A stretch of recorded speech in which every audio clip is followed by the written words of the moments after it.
नमस्कार दोस्तों, स्वागत है आपका आज की इस नई फ्रेश और एक यूनिक वीडियो के साथ। बिल्कुल नई बलिनो है, अभी डिलीवरीज नहीं मिल रही लोगों को। इसका ऑनरशिप एक्सपीरियंस मैं लेके आया हूँ।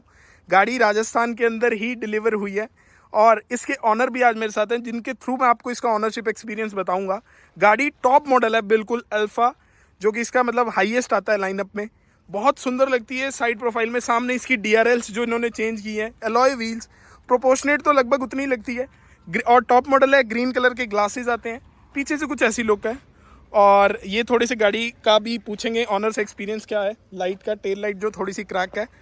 गाड़ी चली है सिर्फ ये 600-700 किलोमीटर, और जिसमें से लगभग 50-60 किलोमीटर मैंने चलाया है इसको लॉन्ग टर्म रिव्यू के लिए, जो कि ऑलरेडी मेरे चैनल पे आ चुका होगा, आप उसे देख सकते हैं। आज इस बलिनो 2022 अल्फा के ऑनर भी वीडियो में मौजूद है, मतलब मेरे साथ। तो सबसे पहले स्वागत है परमवीर सर। हेलो, कैसे प्रतीक? बढ़िया बढ़िया, कैसे हो आप? बस बढ़िया, आप सुनाओ। तो एक बात बताओ, पहले तो सबसे पहले आप कंफर्टेबल करो अपने आप को, और आप एक बात बताओ, ये गाड़ी यार लोगों को मिल नहीं रही, आपने कैसे अरेंज कर ली, मतलब इसको इतनी जल्दी? इसका ऑनरशिप रिव्यू अपने लेके आगे। यूजुअली अभी तक लोगों ने बहुत कम डिलीवरीज मिली हैं, तो कैसे अरेंज किया? वो भी इतना अच्छा, कलर काफ़ी डिसेंट लग रहा है। हमने ये लगभग 1 महीना हमने वेट किया, 1 महीना, और 1 महीने की वेटिंग के बाद मिली। हमने ये जब हमने बुक करवाई थी तब थी 1044 की, और जैसे कि 15 तारीख के बाद रेट बढ़े हैं गाड़ियों के, तो ये हमें पड़ी है 1069 की। अच्छा, तो मतलब आपने बुक कराई तब ये 1044 पे बुक हुई थी। हाँ। पर वो जो 15 अप्रैल के बाद प्राइसेस बढ़े थे, उसमें 1070 की मिली आपको। 1070 की पड़ी है। Please fasten your seat belt. इस चक्कर में अंदर आके स्टार्ट कर रहे हैं। तो सर अब यहाँ से कंटिन्यू करते हैं।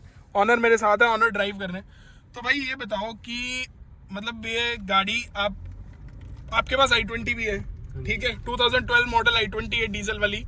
वो भाई इससे ज्यादा स्मूथ है, मैंने उसको काफी बार चलाया, उसका ब्रेक टेस्ट भी ऑलरेडी चैनल पे।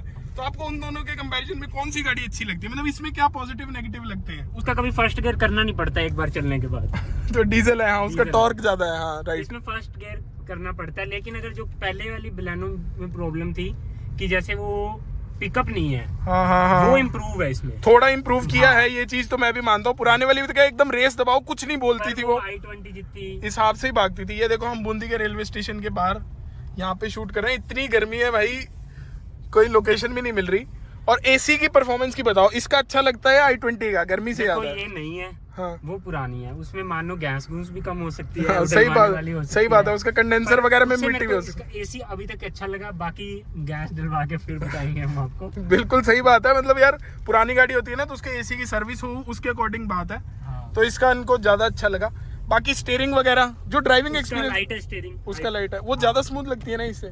हाँ यार, वो थोड़ी हैवी है। हैवी, हाँ, मतलब वेट में इतनी, मतलब जब लॉन्ग पे जाएंगे तब पता चलेगा। नहीं वैसे मतलब इतनी तो आपने हाईवे पे चलाई है। मेरे कहने का मतलब है, जो स्मूथनेस होती है ना, कि गियर स्मूथ है, क्लच स्मूथ है, और पहले वाली से ज्यादा स्मूथ है इसका तो बहुत, हाँ इसका बहुत, क्योंकि इसमें हाइड्रोलिक क्लच हाँ। आ गया। एक चीज बहुत अच्छी लगी आपको कि ये ब्रेकर पे आपको इसको रोज सोचना नहीं पड़ा, और i20 को सोचना पड़ता। लगती वो इस ब्रेकर पे डेफिनेटली लगती। उसका रीजन है भाई, इसकी सस्पेंशन बहुत स्टिफ है और ग्राउंड क्लियरेंस 170 mm है।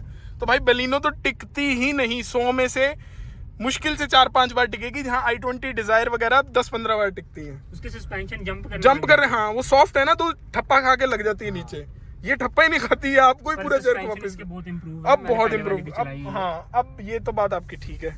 और कुछ एक्सपीरियंस, इसकी रिफाइनमेंट कम नहीं लग रही आपको? आपने डिजायर भी चलाई, नॉइज ज्यादा इसकी, ज्यादा है ना इंजन नॉइज। जो पहले वाली थी, जो चलाई हुई थी, हाँ, डिजायर पेट्रोल, हाँ, उसमें पता ही नहीं चलता कब स्टार्ट है। इसमें थोड़ा सा आती है साउंड, आती है, रेस देते हैं तो भी ऐसी हल्की सी हल्का सा फील होता है कि गाड़ी का इंजन स्टार्ट है। ये वो डिजायर की बात कर रहे हैं जिसका रिव्यू मैंने किया था, और वो चलाई हुई है इन्होंने भी। और बाकी गियर्स वगैरह का कैसा सीन है? गियर जैसे नहीं है, तो रिवर्स लगाते हैं जब थोड़ा सा अड़ता है, थोड़ा सा महसूस होता है। ये ना बिल्कुल जेन्युइन एक्सपीरियंस है। और इसका मैं आपको सोल्यूशन बताऊं, जो मारुति का गियर बॉक्स है ना, शुरू में ना नई गाड़ियों का रिवर्स बहुत अड़ता है इनका, तो पहला लगा के फिर रिवर्स लगाया करो, लग जाएगा। बाकी ये जो स्क्रीन है, अब भाई ये बताओ, इतनी बड़ी स्क्रीन, ऐसे लगता है भाई छोटा लैपटॉप लगा रखा है आपने, मिनी नोटबुक। इसका एक्सपीरियंस कैसा लगता है? एंड्रॉइड ऑटो, एप्पल कारप्ले सब आता है इसमें। अभी आपने एप्पल कारप्ले कनेक्ट कर रखा है, अच्छा स्मूथ है, वो उसमें नहीं है i20 में।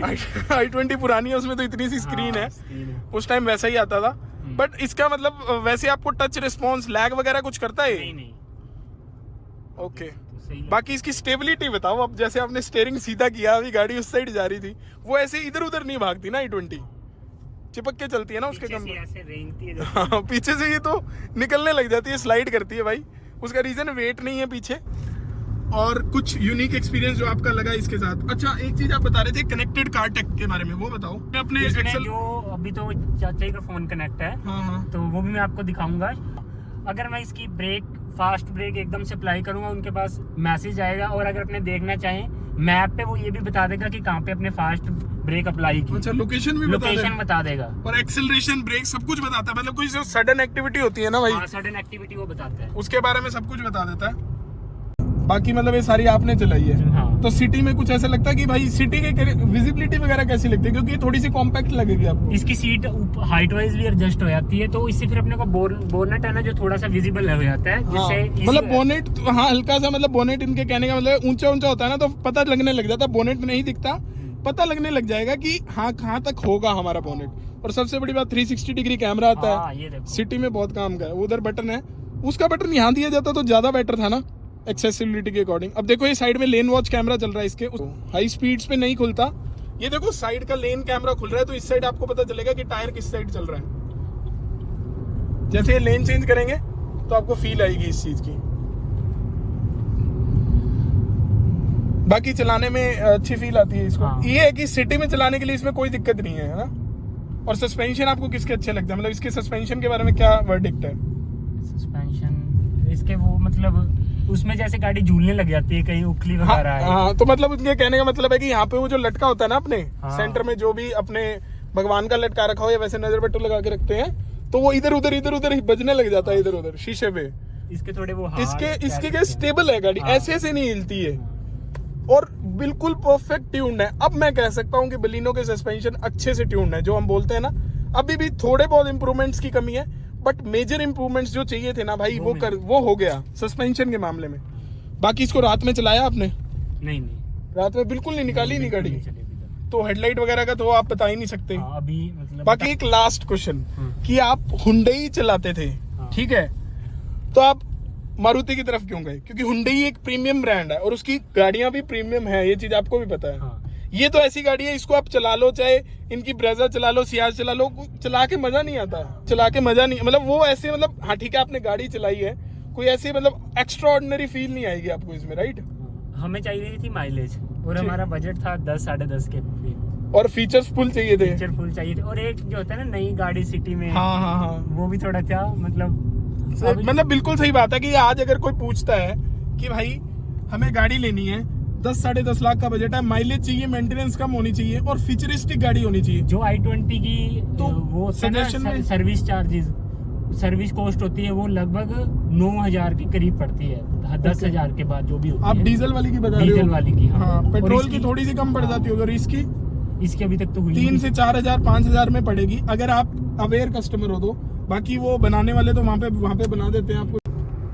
जैसे ऑनर ने अब ये बलिनो ली 10.5 लाख में, इनकी चीजें सॉर्टेड थी ना भाई, कि इनको क्या चाहिए, माइलेज चाहिए, लेस मेंटेनेंस चाहिए, स्पेस चाहिए और फीचर्स चाहिए, क्रूज कंट्रोल जैसे। तो भाई इस सेगमेंट में ना मैं कोई और गाड़ी कैसे सजेस्ट करूं, मतलब कोई ऑटोमोबाइल काउंसलिंग आपको चाहिए कि इस बजट में आपके लिए कौन सी गाड़ी परफेक्ट होगी। एक्चुअल में ये गाड़ी इनके लिए परफेक्ट है, पर हो सकता है आपका ये यूज ना निकाले, आपको हो सकता है थोड़ी ज्यादा कंफर्टेबल गाड़ी चाहिए हो, या आपको एक अच्छा Hyundai का एक्सपीरियंस भी मिल सकता है इस प्राइस में। तो मतलब आपके लिए किस बजट में नई गाड़ी या सेकंड हैंड दोनों के, अगर आपको ऑटोमोबाइल काउंसलिंग चाहिए तो आप इस व्हाट्सएप नंबर पे DM कर सकते हैं, व्हाट्सएप ही करना, कॉल मत कीजिएगा, और इस पे कांटेक्ट करके क्वेरी अपनी डाल सकते हैं। डेफिनेटली हम आपकी हेल्प करेंगे। और अगर आपको ये मेरा ओनरशिप एक्सपीरियंस अच्छा लगा हो तो इस वीडियो को लाइक कर दीजिएगा, ज़्यादा से ज़्यादा अपने फ्रेंड्स एंड फैमिली में शेयर कर दीजिएगा, एंड चैनल के सपोर्ट के लिए subscribe button and bell icon को प्रेस कर दीजिए। Thank you so much for watching, thank you so much for being here.